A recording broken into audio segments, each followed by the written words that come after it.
A reading from the book of Genesis.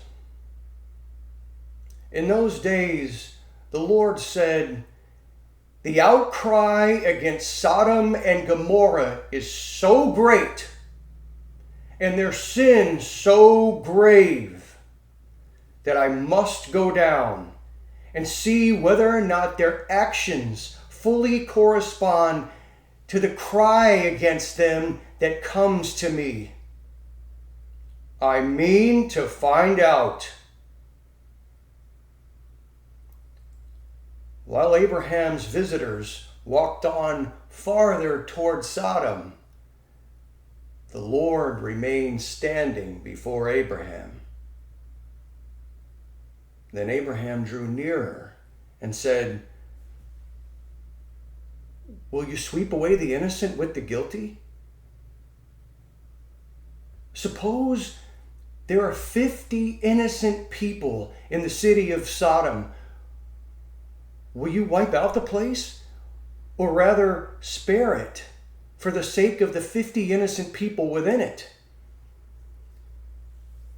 Far be it from you to do such a thing, to kill the innocent with the guilty, so that the innocent and the guilty were treated alike.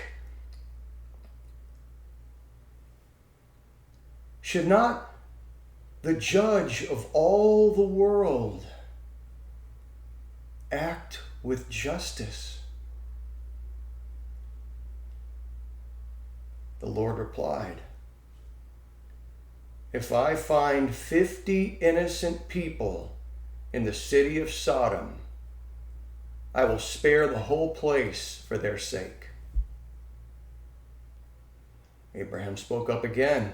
"See how I am presuming to speak to my Lord, though I am but dust and ashes.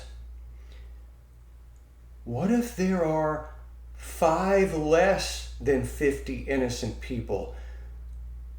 Will you destroy the whole city because of the 5? He answered, "I will not destroy it if I find 45 there." But Abraham persisted, saying, "What if there are only 40 found there?" He replied, "I will forbear doing it for the sake of the 40. Then Abraham said, "Let my Lord not grow impatient if I go on. What if there are only 30 found there?" He replied, "I will forbear doing it if I can find 30 there." Still Abraham went on, "Since I have thus dared to speak to my Lord, what if there are no more than 20? The Lord answered, "I will not destroy it for the sake of the 20. But still he persisted, "Please do not let my Lord grow angry if I speak this last time. What if there are at least 10 there?" He replied, "For the sake of those 10,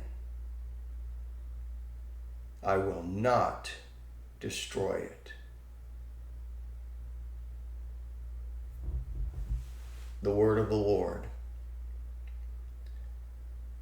This is the scripture that I read today in Mass in Genesis, where God tells Abraham he is going to destroy Sodom and Gomorrah. He tells him his intentions. Now, on the surface, it seems like this is a story about Abraham pleading with God and getting him to see reason and be merciful on the innocent Sodomites and Gomorrahans, such that he wouldn't kill the innocent people along with the guilty, even if there are only 10, right? Now, but I think there's more that's going on here. As usual, God doesn't do something for one reason or two reasons or three reasons. He does things for millions of reasons. And, those of us who get to see one reason why God does something, or two or three, that's called getting divine wisdom, so that you're seeing through the eyes of God. You're able to understand things and why God does certain things. But no human will ever come close to understanding the millions of reasons God does even a particular thing. But in this case, I think that God, if you believe in a God that is omnipotent, that he is all-knowing and knows everything going on everywhere at all times, do you believe that he knew everything about the universe before he created it, knew everything about you before he created you, including every thought you would have of every minute of every day of your life, even up to the minute and the time and the place of your death? If so, a being that powerful would surely know all your thoughts at any given moment, to be able to track your life to that end, that known end that he knows.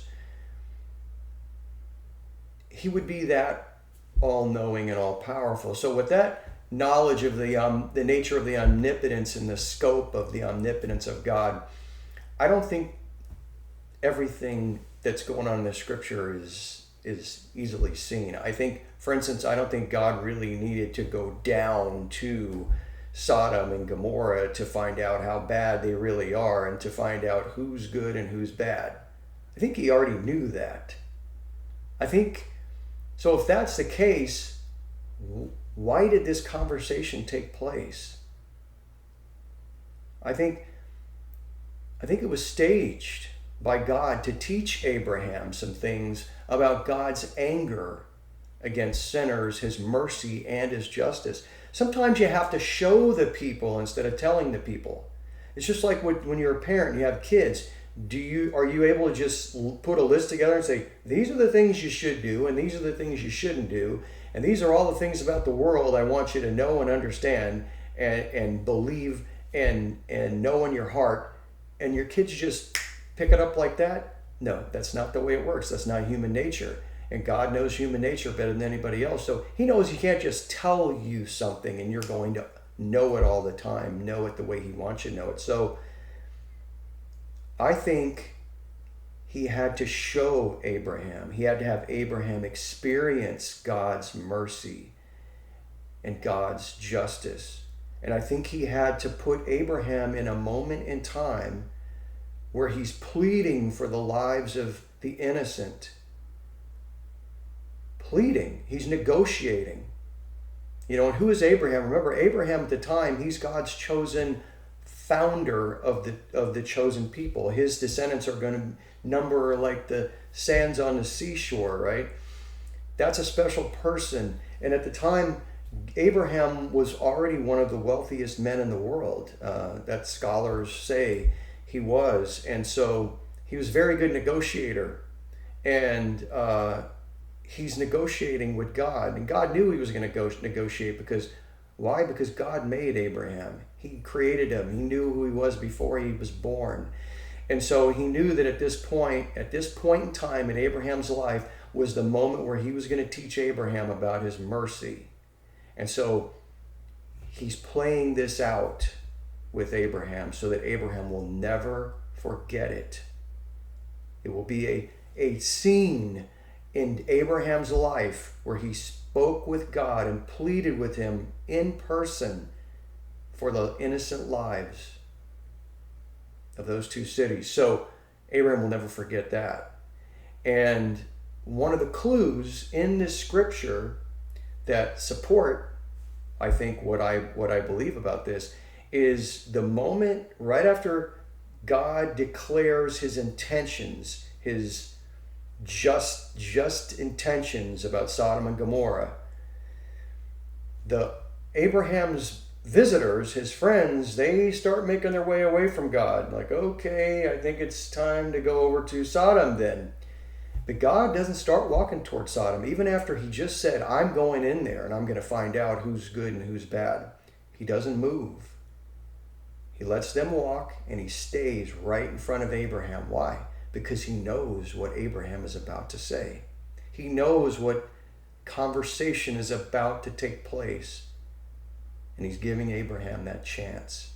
It's not just a chance for Abraham to plead with God. It's a chance for Abraham to learn in such a way that he will never forget. So that's what I believe. And put in the comments what you believe about God, how God teaches us lessons, and if you believe that Abraham really was pleading. I think he really was pleading, but I think God staged it as well. And both can be true at the same time. All right. Have a blessed day.